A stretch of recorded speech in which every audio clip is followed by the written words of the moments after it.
ఆరోగ్యశ్రీ అన్నది పూర్తిగా పడకేసింది. వైద్యం అన్నది పేదవాడికి అందకుండా పోయే పరిస్థితిలోకి వచ్చింది. గవర్నమెంట్ ల్యాండు, గవర్నమెంట్ బిల్డింగులు, పనిచేసే స్టాఫ్ గవర్నమెంట్ స్టాఫ్, జీతాలు ఇచ్చేది గవర్నమెంటు, స్కాములు చేస్తూ ప్రైవేట్ వాళ్ళకి ఇస్తున్నాడు.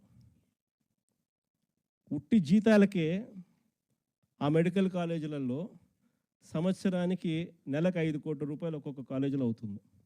సంవత్సరానికి 60 కోట్లు, 2 ఏళ్ళకు 120 కోట్లు గవర్నమెంట్ మెడికల్ కాలేజు ప్రైవేట్ వాళ్ళకి ఇచ్చి చంద్రబాబు నాయుడు 120 కోట్లు వాళ్ళకి ఎన్నికి ఇస్తాడంట.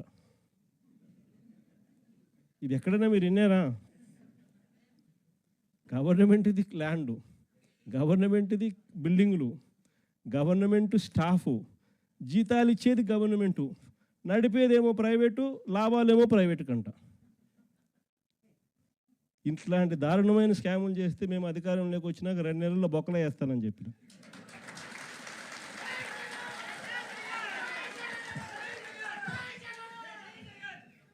మనం ఎప్పుడైతే ఆ మాట చెప్పినామో అప్పుడు ఒక్కడు కూడా ఆ స్కాములు లేక మేము రాము, మాకు చంద్రబాబు నాయుడు ఈ కాలేజీలు వద్దు అని ఏకంగా చంద్రబాబు నాయుడుకి చెప్తా ఉన్న పరిస్థితులు మొట్టమొదటిసారిగా కనిపిస్తూ ఉన్నాయి.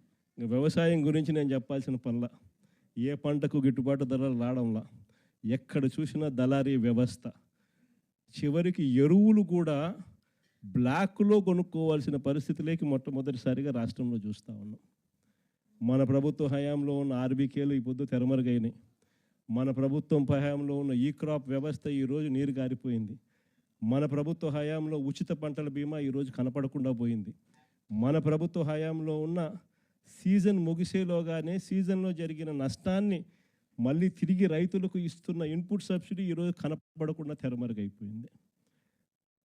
చివరికి రైతులకు ఈయన ఇస్తానన్న అన్నదాత సుఖీభవ అని చెప్పి ఈయన ఇస్తానన్న కూడా మోసంగా తెగిపోయింది.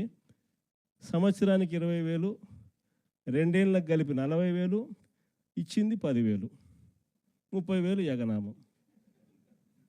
రైతుల పరిస్థితి ఈరోజు ఎందుకురా నాయనా చంద్రబాబుని తెచ్చుకున్నాము అనే పరిస్థితిలో ఈరోజు రైతులు బాధపడతా ఉన్నారు. మీరే చూడండి, వ్యవసాయం, చదువులు, విద్య, వైద్యం, ఈ 3 ఏ ప్రభుత్వమైనా కూడా తమ బాధ్యతగా నడిపే వ్యవస్థలు.